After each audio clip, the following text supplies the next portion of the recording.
I'm May. I'm standing outside the police station, the weight of the situation pressing down on me like a ton of bricks. My family is huddled inside, a mix of shock, fear, and regret on their faces. It all started at a seemingly normal Sunday family dinner, but it quickly turned into a nightmare that none of us could have predicted. My family has always been a bit of a tight-knit group, but there were always underlying tensions. My parents, Henry and Linda, are hard-working, traditional people. Henry is a retired mechanic, a man of few words but with a strong sense of family values. Linda is a kind-hearted homemaker, but she can be a bit overprotective and quick to judge. My older brother, Ryan, is 35 years old. He's always been full of himself, thinking he knows best about everything. And my sister, Emily, 32, is the social one in the family, always looking for a good time. The dinner was going smoothly until Ryan walked in with that smug look on his face. He dropped his keys on the hallway table with a loud thud, making sure we all knew he was there. Well, he announced, strutting into the dining room where we were all sitting. I just made the smartest business move this family has seen in ages. Dad looked up from his steak, a hint of curiosity in his eyes. Ryan loved to make these grand announcements, and Dad had learned to humor him. "What's that, son?" Dad asked. Ryan pulled out his phone and opened his banking app with a flourish. He turned the screen towards the table, showing a recent deposit of $5,000. Emily's eyes widened. "Where did that come from?" "From finally getting rid of May's ridiculous collection of junk that's been taking up space in the garage for the past 3 years, Ryan said, his eyes sliding towards me with a look of disdain. I looked up from my phone, where I'd been typing away on some work emails. "You did what?" "Oh, don't act so shocked," Ryan scoffed, pulling out a chair and plopping down as if he owned the place. "Those boxes have been gathering dust ever since you moved back home. Old prototypes, random tech parts, and a bunch of weird devices that no one understands. I found a buyer who actually saw some value in it." I took a deep breath, trying to stay calm. "Ryan, those weren't yours to sell. They weren't even mine in the traditional sense." He let out a sharp laugh, the kind that had always annoyed me since we were kids. "They've been in Mom and Dad's garage for 3 years. You never even looked at them. It was just a bunch of your old tech hobby stuff that you gave up on when your little startup idea failed." Mom reached over and patted Ryan's hand. "Honey, maybe you should have asked May first." Ryan's voice rose in indignation. "I'm 35 years old, Mom. I don't need permission to clean out junk from my parents' garage. Besides, May has been living here rent-free for 3 years. The least she could do is not treat this place like a storage unit." Dad nodded slowly. "Ryan has a point, May. You've been back home since your business went under. We've been patient, but you can't just store whatever you want here forever." I looked at Dad, my voice steady. "My business didn't fail. And those items weren't just storage. They were inventory." Emily let out a laugh, almost choking on her wine. "Inventory? May, you don't have a company anymore. You've been doing some vague remote consulting job for the past 3 years and living in your childhood bedroom. Let's not pretend those boxes were anything important." Ryan repeated, "I made $5,000 from literal garbage. You should be thanking me. I probably got more than that junk was worth." I asked, my eyes still on my phone, "Who did you sell it to?" "Some tech collector I found online. He calls himself a vintage tech enthusiast. He drove up from Seattle this morning, looked through everything, and paid cash on the spot. He said something about reselling it to hobbyists," Ryan said dismissively. "Did you get his information? Name, contact details?" I inquired. "Why would I need his contact details? The deal is done, May. I sold junk and I got paid. And now Mom and Dad's garage has some space back." "You're acting like I committed a crime," Ryan said, his irritation growing. I finally looked up from my phone and met Ryan's eyes directly. You sold company property, prototype technology, development hardware, and testing equipment. Every single item in those boxes was logged, serialized, and tracked by my employer. The table fell silent for a moment. Then Ryan laughed again, but this time it sounded a bit less confident. Your employer? May, you work from home on your laptop. You're not some corporate big shot with company property. I took a deep breath and said calmly, I'm the Chief Technology Officer of Zenith Technologies. I've been in this position for the past 3 years. The items you sold were prototype development units worth approximately $3,700,000. They were on loan to me for long-term testing and development, and every single piece was cataloged as active company assets. The silence that followed was deafening. Emily was the first to break it, her voice uncertain. May, that's not funny. I replied, still typing on my phone, I'm not joking. I've been working remotely for Zenith since they acquired my startup 3 years ago. The company specializes in advanced computing hardware and AI integration systems. Those boxes contained 17 prototype processing units, 12 neural network integration modules, and 8 quantum computing interface devices. Each prototype alone is worth between $100,000 and $300,000. Dad put down his fork. May, if this is some kind of joke. I interrupted him. It's not a joke, Dad. I'm currently messaging our corporate security team and asset protection division. I've already sent them the address and details of the situation. They're coordinating with local law enforcement right now. Ryan's face turned from confident red to pale. You're overreacting. They were just old computer parts. I corrected him. They were proprietary technology. Some of those prototypes contain chip architectures that won't be publicly available for another 5 years. The neural network modules use algorithms that are patent pending. The quantum interface devices are one of a kind at this stage of development. You didn't sell junk, Ryan. You sold cutting-edge corporate assets that were entrusted to my care. Emily protested, though her voice had lost its earlier mockery. But you kept them in a garage. If they were so valuable, why were they just sitting there? I explained patiently, I was conducting long-term stability testing. Zenith's products need to perform reliably in various environmental conditions. I had authorization to keep them in a climate-controlled storage area, which the garage became thanks to the HVAC system I installed 2 years ago specifically for that purpose. Every device was monitored remotely. I have access logs, temperature records, and performance data for every single unit. Mom's hand went to her mouth. Honey, why didn't you tell us? We thought you were just. We didn't know you had an important job. I said simply, you didn't ask. I tried to explain my work a few times when I first moved back, but everyone seemed to think working from home meant I was unemployed. I stopped trying to correct the assumption. Ryan stood up abruptly, his chair scraping against the floor. This is ridiculous. You can't prove any of this. They looked like old computer parts because they were old computer parts. You're making up this story to make me look bad. I looked up at him. I don't need to make up anything. Everything I've said is documented. Zenith Technologies has my employment contract, my assignment to the prototype testing program, and detailed asset logs showing every single item that was in your care, or rather in Mom and Dad's garage under my supervision. Dad's voice was quiet. Under your supervision? May, are you saying you've had millions of dollars worth of equipment stored in our garage this whole time? I confirmed, yes. The company trusted me with it because of my expertise in neural network integration. My so-called failed startup was actually acquired by Zenith. I came with the acquisition as part of the deal. Emily's voice was barely a whisper. How much do you make? I redirected the conversation. That's not relevant right now.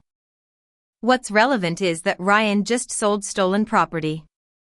Technically, he didn't steal it himself, but the moment he sold items without verifying ownership, he became liable for the transaction. Ryan sat back down, his hands shaking slightly. I didn't know. How was I supposed to know? I said, you could have asked me. You could have sent me a text, an email, or just walked upstairs and knocked on my bedroom door. Instead, you assumed, like everyone else has for the past 3 years, that because I work quietly and don't talk about my life, I must be a failure. Mom started to say something, but I held up my hand. I know what you thought. It's fine. I don't need validation from family dinners or approval from people who never asked about my actual work. What I do need is for Ryan to tell me exactly who he sold that equipment to, what information he provided them, and whether any documentation was transferred. Ryan admitted, his voice much quieter, I don't have his contact information. He paid cash. I didn't even get his real name. He said to call him Mike. He had a white van, no company logo. He paid in hundreds. I closed my eyes briefly. So, you sold $3,700,000 worth of proprietary technology to a man named Mike, who paid in cash and drove away in an unmarked van. Ryan's voice rose with panic. How was I supposed to know you had millions of dollars worth of equipment in those boxes? They looked like garbage. I corrected him, they looked like advanced technology. They had serial numbers, manufacturer marks, and some of them had Zenith Technologies logos clearly visible. You didn't look because you didn't care. You saw a chance to make some quick money and took it without thinking about whether those items belonged to you. Dad cleared his throat. Son, I think we need to understand something. Are you really the chief technology officer of a major company? And if so, why have you been living here in your old bedroom? I explained, I can work from anywhere. When Zenith acquired my startup, I was going through a divorce. I needed a place to stay temporarily while I sorted out my living situation. You offered, and I accepted. The temporary stay lasted longer than expected because I was traveling constantly for work, attending conferences, meetings, and visiting development facilities. It was easier to have a home base here than to maintain an apartment that would be empty most of the time. Emily asked incredulously, you've been traveling? But we see you here all the time. I replied, you see me here during family dinners and occasional weekends. I'm typically traveling 3 weeks out of every month. I fly to our development facilities, attend industry conferences, and meet with partners and clients.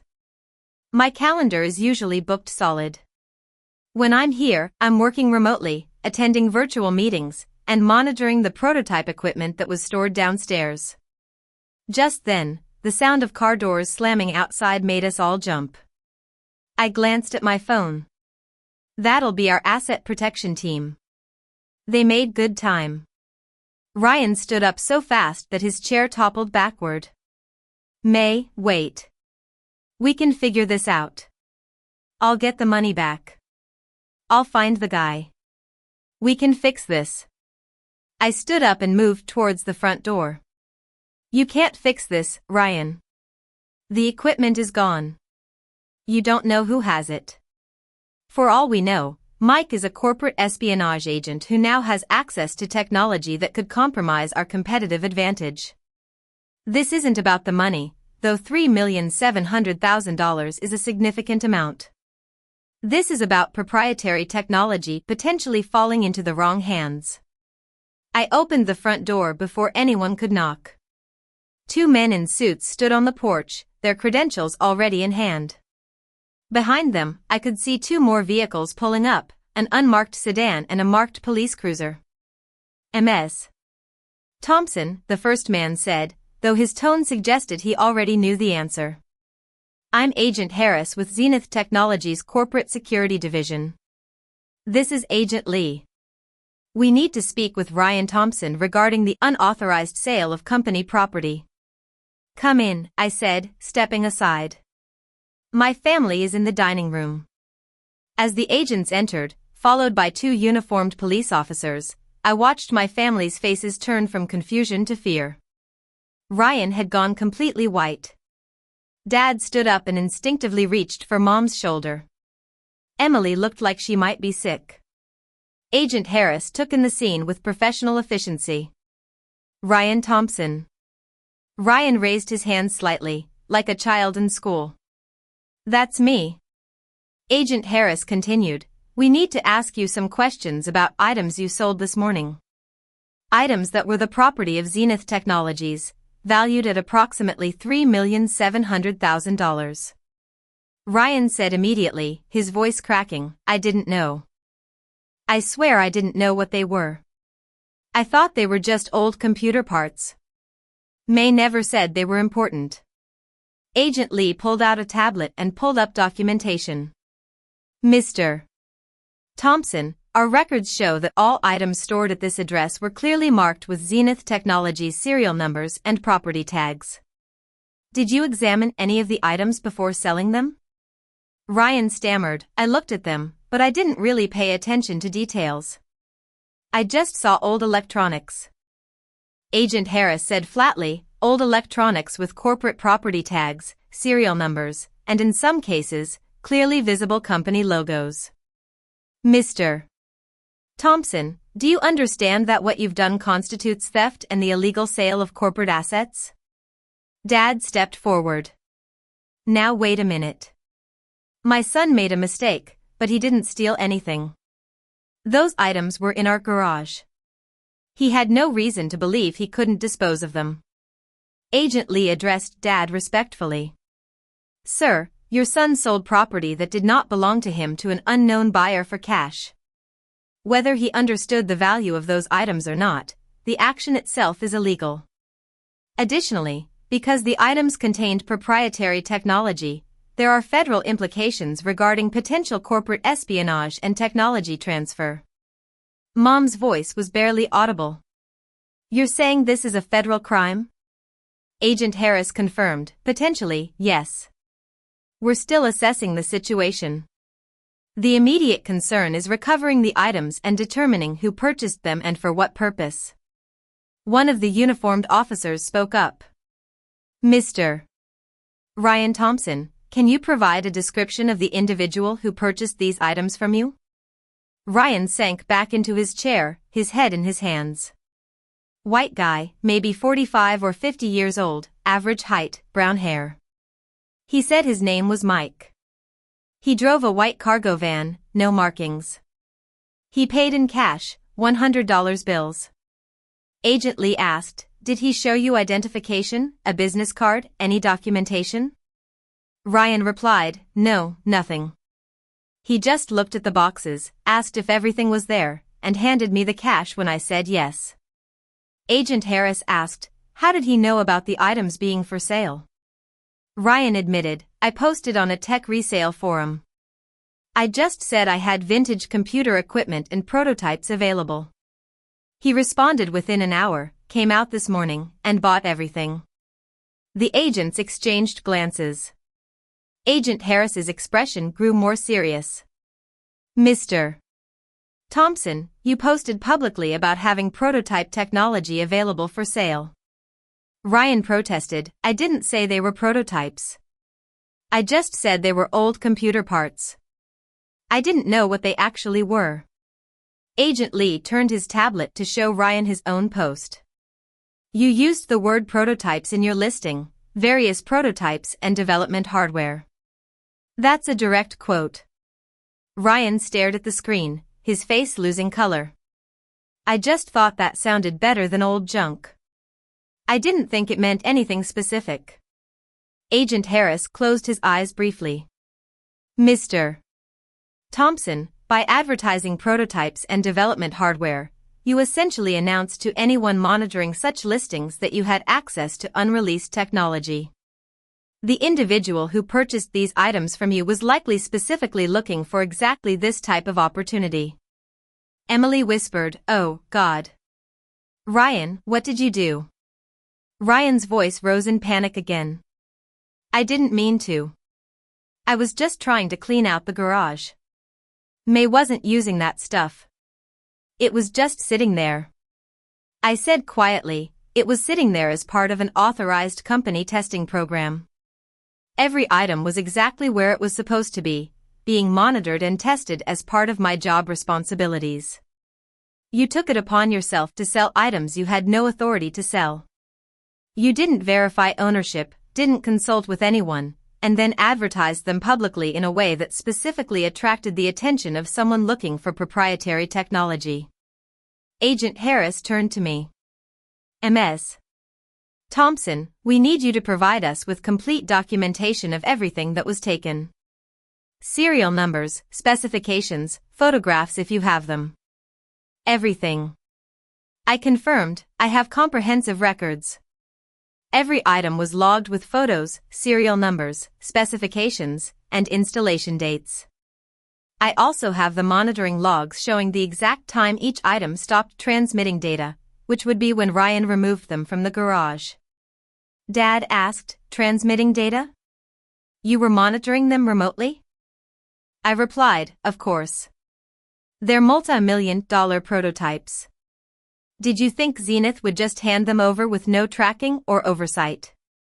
Each unit had monitoring capabilities. I received alerts on my phone the moment they were disconnected from power and network. I initially thought it was a power outage, but when I checked the garage security camera footage, I saw Ryan loading everything into a vehicle. Mom asked, "You have security cameras in our garage?" I said, "I installed them 2 years ago with your permission, Dad. Remember when I said I wanted to add some security equipment for my work? You said it was fine as long as I paid for it myself." Dad nodded slowly. "I thought you meant you were going to."